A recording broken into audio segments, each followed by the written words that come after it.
Hello guys, welcome back to the channel and welcome back to elite wrestling. तो guys आज इस video के अंदर हम इस वीक हुए AEW के रैम्पेज शो के बाद की AEW से जुड़ी हुई बहुत ही बड़ी और बहुत सारी अपडेट्स के बारे में बात करने वाले हैं। और गाइज आज इस वीडियो के अंदर हम जानने वाले हैं कि क्या AEW का रैम्पेज शो WWE के स्मैकडाउन शो के साथ हेड टू हेड कंपटीशन के अंदर जाने वाला है या नहीं। जिसके साथ ही हम जानने वाले हैं कि इस वीक के AEW के रैम्पेज शो के बाद हाल फिलहाल में रिकी स्टार्स की हालत कैसी है। इस वीक का AEW का रैम्पेज शो ऑफिस जाने के बाद क्या हुआ, हम जानने वाले हैं कि कैसे केनी ओमेगा एक रेसलर से एक बिजनेसमैन बन चुके हैं। तो गाइज ये सभी न्यूज रूमर और अपडेट जानने के लिए ये वीडियो एकदम आखिर तक देखना। और गाइज ऐसे ही AEW कंपनी से रिलेटेड हर एक न्यूज रूमर और अपडेट और AEW कंपनी के हर एक शो का रिव्यू पाने के लिए हमारे चैनल को सब्सक्राइब करना मत भूलना। लेकिन गाइस अब ज्यादा देर ना लगाते हुए चलिए वीडियो शुरू करते हैं। और सबसे पहले बात करते हैं रिकी स्टार्स की और जानते हैं कि इस वीक के डायनामाइट शो के ऊपर ब्रायन केज के खिलाफ एक काफी खतरनाक स्ट्रीट फाइट देने के बाद हाल फिलहाल में रिकी स्टार्स की हालत कैसी है। तो गाइज अगर आपने आज सुबह हमारे चैनल के ऊपर इस वीक के AEW के रैम्पेज शो का रिव्यू वीडियो देखा है तो आपको पता होगा कि हम इस वीक के AEW के रैम्पेज शो के मेन इवेंट के अंदर रिकी स्टार्स और ब्रायन केज के बीच में FTW वर्ल्ड हेवीवेट चैंपियनशिप के लिए फिलाडेल्फिया स्ट्रीट फाइट मैच देखने को मिला था, जो मैच एक बहुत ही बढ़िया मैच था। लेकिन गाइज अगर आपको इस मैच के बारे में कुछ नहीं पता तो आप ऊपर आए हुए कार्ड के ऊपर क्लिक कर आज सुबह हमारे चैनल के ऊपर आया हुआ इस वीक के AEW के रैम्पेज शो का रिव्यू वीडियो चेक कर सकते हैं।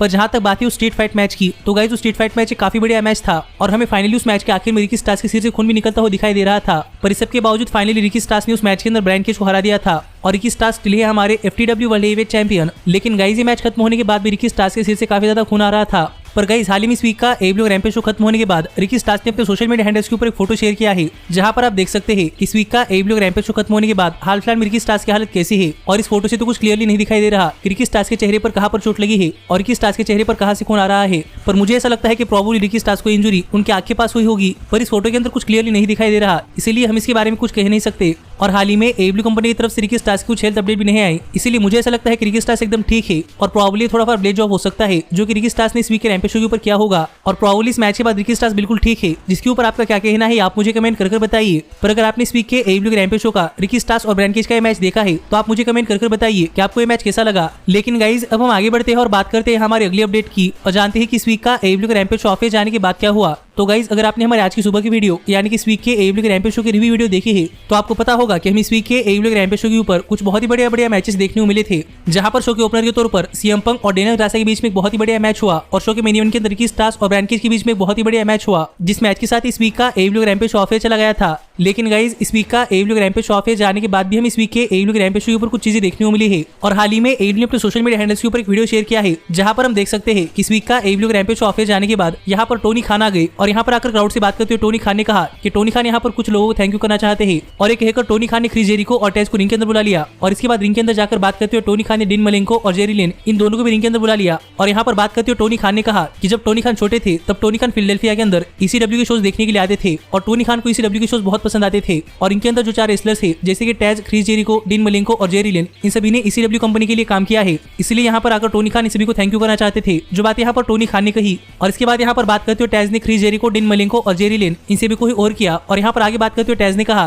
कि टेज ECW ओरिजिनल है, इसलिए टेज ECW से काफी कनेक्टेड फील करते हैं क्योंकि ECW कंपनी फिलाडेल्फिया के अंदर स्टार्ट हुई थी। पर आज जब AEW कंपनी फिलाडेल्फिया के अंदर आई है तो अब AEW कंपनी को देखकर टेज को ऐसा लग रहा है कि AEW कंपनी ECW कंपनी का एक बेटर वर्जन है और टेज को इससे कोई फर्क नहीं पड़ता कि फैंस टेज के बारे में क्या सोचते हैं या फिर कोई और टेज के बारे में क्या सोचता है। लेकिन यहाँ पर टेज सबको बताना चाहते हैं कि AEW कंपनी आज तक टेज ने जितने भी कंपनियों के अंदर काम किया है उन सभी कंपनियों में से बेस्ट कंपनी है, जो बातें यहाँ पर टेज ने कही। और ये बातें कहकर टेज ने माइक क्रिस जेरिको को दे दिया और क्रिस जेरिको यहाँ पर बात करने के लिए जाने ही वाले थे, लेकिन तभी पूरे के पूरे क्राउड ने CM पंक के चैंट्स लगाना स्टार्ट कर दिया और तभी यहाँ पर CM पंक आ गए और पंक को यहाँ पर आता हुआ देख क्रिस जेरिको ने कहा कि क्रिस जेरिको यहाँ पर कुछ बात करने के लिए जा रहे थे और माइक जेरिको के हाथ में था। लेकिन जेरिको को ये समझ नहीं आ रहा था कि यहाँ पर क्राउड CM पंक का नाम क्यों चैंट कर रहा है। पर CM पंक के रिंग के अंदर आने के बाद क्रिस जेरिको ने माइक CM पंक को दे दिया और यहाँ पर बात करते हुए CM पंक ने कहा कि किसी ने यहाँ पर CM पंक को इन्वाइट नहीं किया, लेकिन CM पंक यहाँ पर आना चाहते थे क्योंकि CM पंक ECW वर्ल्ड हेवीवेट चैंपियन थे, इसलिए CM पंक को लगता था कि उन्हें यहाँ पर आना चाहिए और इसीलिए CM पंक यहाँ पर आए हैं। क्योंकि आज अगर ECW टेज, क्रिस जेरिको, डीन मलेंको और जेरी लिन के लिए नहीं होती तो CM पंक भी ECW वर्ल्ड हेवीवेट चैंपियन नहीं होते, जो बात यहाँ पर CM पंक ने कही। और जाते जाते CM पंक ने कहा कि CM पंक ECW वर्ल्ड हेवीवेट चैंपियन थे और फिर भी टोनी खान ने CM पंक को यहाँ पर नहीं बुलाया, इसलिए पंक यहाँ पर खुद आ गए क्योंकि पंक को अपनी मूवमेंट चाहिए थी। और ये कहकर CM पंक यहाँ से चले गए। और इसके बाद यहाँ पर बात करते हुए क्रिस जेरिको ने कहा कि जेरिको और फिलाडेल्फिया का नाता काफी पुराना है और जब 1995 के अंदर जब क्रिस जेरिको ECW कंपनी में पहली बार फिलाडेल्फिया के अंदर आए थे तब क्रिस जेरिको ने पॉल हेमन का नंबर लिया था और तब क्रिस जेरिको 1 साल तक पॉल हेमन को कांटेक्ट करने का ट्राई कर रहे थे। पर 1 साल बाद पॉल हेमन ने खुद से क्रिस जेरिको से कहा था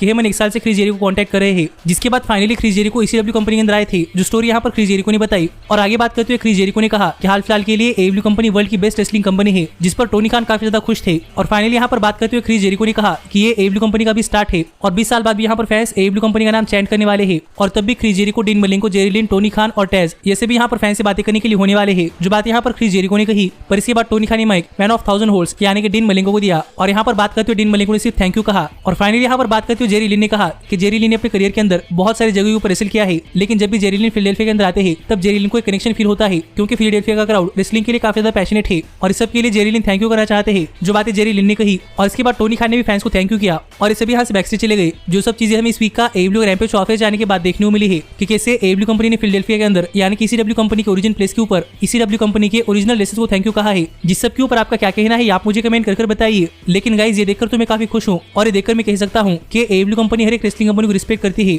और ये देखकर काफी अच्छा लगा। लेकिन गाइज अब हम आगे बढ़ते हैं और बात करते हैं हमारी अगली अपडेट की और जानते हैं कैसे केनी ओमेगा एक रेसलर के साथ एक बिजनेसमैन भी बन चुके हैं। तो गाइज आपको तो पता ही होगा कि केनी ओमेगा का नाम वर्ल्ड के बेस्ट रेसलर्स की लिस्ट के अंदर आता है और केनी ओमेगा 2 बार PWI के टॉप 500 रेसलर की लिस्ट के अंदर नंबर 1 की पोजीशन के ऊपर आए थे, जिससे आप समझ सकते हैं कि केनी ओमेगा काफी ग्रेट रेसलर है। लेकिन इसके साथ ही केनी ओमेगा एक बिजनेस कर रहे हैं, जिसके बारे में मैंने आपको अपडेट्स की वीडियो के अंदर काफी पहले बताया था। और अगर आपको याद है तो मैंने आपको बताया था कि केनी ओमेगा अपना खुद का प्रोटीन शेक लॉन्च करने वाले हैं, जो कि लोग वर्कआउट से पहले कंज्यूम कर सकते हैं। और इस बिजनेस को लेकर केनी ओमेगा ने बुकिंग्स भी स्टार्ट कर दी थी और यहाँ पर केनी ओमेगा अपने नाम का प्रोटीन शेक निकालकर बेच रहे थे और तब केनी ओमेगा को बहुत सारे ऑर्डर्स मिले थे। लेकिन गाइस फाइनली यहाँ पर Kenny Omega protein shake launch हो चुका है, जिसको लेकर बात करते हुए केनी ओमेगा ने एक ट्वीट किया और यहाँ पर केनी ओमेगा ने अपडेट देते हुए फैंस को बताया कि finally Kenny Omega protein shake launch हो चुका है और अब फैंस हर एक स्टोर से केनी ओमेगा प्रोटीन शेक खरीद सकते हैं। जो बातें केनी ओमेगा ने एक ट्वीट कर बताई, जिससे आप समझ सकते हैं कि फाइनली यहाँ पर केनी ओमेगा ने अपना खुद का बिजनेस स्टार्ट कर दिया है और यहाँ पर केनी ओमेगा अपना खुद का प्रोटीन शेक बेच रहे हैं। जिसके ऊपर आपका क्या कहना है आप मुझे कमेंट कर बताइए। पर गाइस मुझे ऐसा लगता है कि अगर केनी ओमेगा का बिजनेस सक्सेस होता है तो केनी ओमेगा को काफी ज्यादा फायदा होगा और केनी ओमेगा फाइनेंशियली भी काफी स्टेबल हो सकते हैं, क्योंकि माना कि आज ओमेगा की उम्र करीब 34 ईयर्स है और उन्होंने 15 साल की उम्र से रेसल करना स्टार्ट कर दिया था। लेकिन अभी केनी ओमेगा का नेटवर्थ करीब 1 मिलियन के आसपास नहीं है, इसीलिए मुझे ऐसा लगता है कि अपने इस नए बिजनेस से केनी ओमेगा फाइनेंशियली स्टेबल हो सकते हैं। जिसके ऊपर आपका क्या कहना है आप मुझे कमेंट कर बताइए।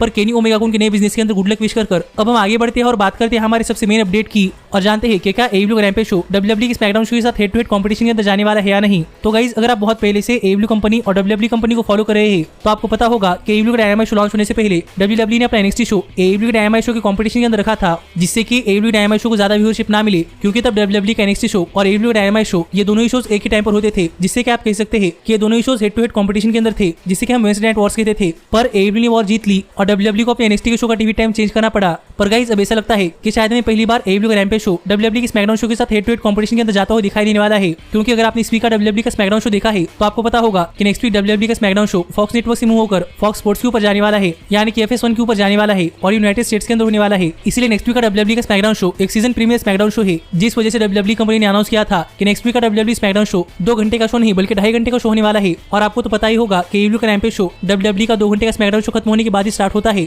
लेकिन अब WWE का स्मैकडाउन शो 2 घंटे का नहीं बल्कि 2.5 घंटे का होने वाला है। यानी कि आप समझ सकते हैं कि नेक्स्ट वीक WWE के स्मैकडाउन शो का आखिरी आधा घंटा AEW के डायनामाइट शो के साथ हेड टू हेड कंपटीशन के अंदर जाएगा, क्योंकि स्मैकडाउन शो के 2 घंटे के बाद AEW का रैम्पेज शो स्टार्ट होगा। पर नेक्स्ट वीक का स्मैकडाउन शो 2.5 घंटे का शो है, जिससे नेक्स्ट वीक पहली बार AEW का रैम्पेज शो WWE के फ्लैगशिप शो यानी कि स्मैकडाउन शो के साथ हेड टू हेड कंपटीशन के अंदर जाएगा। और इसको लेकर AEW कंपनी के चेयरमैन यानी कि टोनी खान ने भी एक ट्वीट किया और यहाँ पर टोनी खान ने लिखा कि Tony Khan next week WWE के स्मैकडाउन शो को हेड टू हेड कंपटीशन के अंदर हराने के लिए वेट नहीं कर सकते। जो ट्वीट कर टोनी खान ने क्लियर कर दिया है कि प्रोबेबली नेक्स्ट वीक का रैम्पेज शो WWE के स्मैकडाउन शो को हेड टू हेड कंपटीशन के अंदर हरा देगा। और टोनी खान के स्टेटमेंट से तो हम समझ सकते हैं कि टोनी खान काफी ज्यादा पॉजिटिव है कि AEW का रैम्पेज शो WWE के स्मैकडाउन शो को उनकी व्यूअरशिप के अंदर हरा देगा। तो देखना पड़ेगा कि जब नेक्स्ट वीक WWE का स्मैकडाउन शो और AEW का Rampage show head to head competition के अंदर आता है तो हमें कौन से शो की सबसे ज्यादा व्यूअरशिप देखने को मिलती है। लेकिन गाइस आप मुझे कमेंट कर बताइए कि पहली बार जब WWE का फ्लैगशिप शो और AEW का Rampage show head to head competition के अंदर आने वाला है तो इसके ऊपर आपका क्या कहना है और क्या आप इसके लिए एक्साइटेड है या नहीं। लेकिन गाइस जहां तक बात है मेरी तो मैं तो इसके लिए काफी ज्यादा एक्साइटेड हूं और मुझे भी देखना है कि नेक्स्ट वीक कौन सा शो बाजी मारता है, WWE का सीजन प्रीमियर शो या फिर AEW का रैम्पेज शो। और आप भी मुझे कमेंट कर बताइए कि आपको क्या लगता है कि नेक्स्ट वीक WWE का स्मैकडाउन शो जीतेगा या फिर AEW का रैम्पेज शो। पर गाइस ये प्रोबेबली सिर्फ नेक्स्ट वीक के लिए होने वाला है और शायद नेक्स्ट वीक के बाद हमें रेगुलरली WWE का स्मैकडाउन शो 2 घंटे का ही शो देखने को मिलने वाला है। पर अब देखते हैं कि जब ये दोनों शोज पहली बार हेड टू हेड कंपटीशन के अंदर आते हैं तो कौन सा शो बाजी मारता है। लेकिन ऐसे ही AEW कंपनी से रिलेटेड हर एक न्यूज रूमर और अपडेट और AEW कंपनी के हर एक शो का रिव्यू पाने के लिए हमारे चैनल को सब्सक्राइब करना मत भूलना। लेकिन गाइस हमारी आज की वीडियो यही तक की थी और मैं मिलता हूँ आपसे अगली वीडियो के अंदर। पर तब तक stay healthy, stay happy and keep watching elite wrestling. Hey, did you like that video? Click the screen for more. And where do you think you're going? Check out our official merchandise page and to support the entire cast. And thanks so much for being the elite. The elite, the elite. What, Nick, you're not going to sing it all with me this time?